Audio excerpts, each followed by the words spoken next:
জনতা তারেক রহমান বর্তমান সরকারকে জানিয়ে দিয়েছিলেন এই সরকারকে নির্বাচনের জন্য যত রকম সাহায্য সহযোগিতা করতে হয় তিনি অথবা তার দল এই সরকারের পেছনে থাকবে একটি সত্যিকারের অবাধ গণতান্ত্রিক নির্বাচনের জন্য আমরা সেই ইউনূস সাহেবকে ধন্যবাদ জানাই। তিনি তার প্রতি শ্রদ্ধা রেখে তিনি নির্বাচনের শিডিউল তারিখ অথবা একটা সম্ভাব্য তারিখ ঘোষণা করেছেন। আমরা আগামী দিনে যে নির্বাচন হবে জাতিকে ঐক্যবদ্ধ করতে হবে।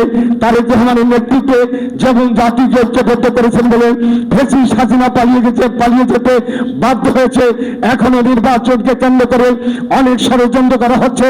দেশি বিদেশি ষড়যন্ত্রকারীরা চায় না আগামী ফেব্রুয়ারি নির্বাচন হোক, তাই আপনাদেরকে ঐক্যবদ্ধ হতে হবে।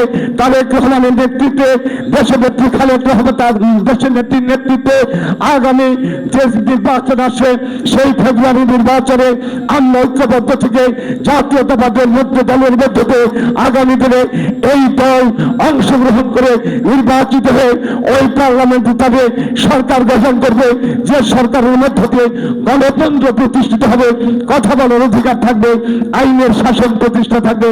আমি আর বক্তব্য দীর্ঘায়িত করতে চাই না। আলোচক বৃন্দকে ধন্যবাদ জানাই যে আগামী নির্বাচন নিয়ে তাদের যে ভাবনা তাদের চিন্তা চেতনা সমস্ত কিছুর মূলে একটি অবাধ সুন্দর নির্বাচন হবে, যে নির্বাচনী নেতৃত্বের মধ্য দিয়ে তারেক রহমানকে সামনে রেখে আমরা দেশ গড়ব, দেশের আমরা আমাদের সরকার ইনশাল্লাহ এই জাতীয়তাবাদী দল গঠন করবে। আপনাদের সবাইকে ধন্যবাদ।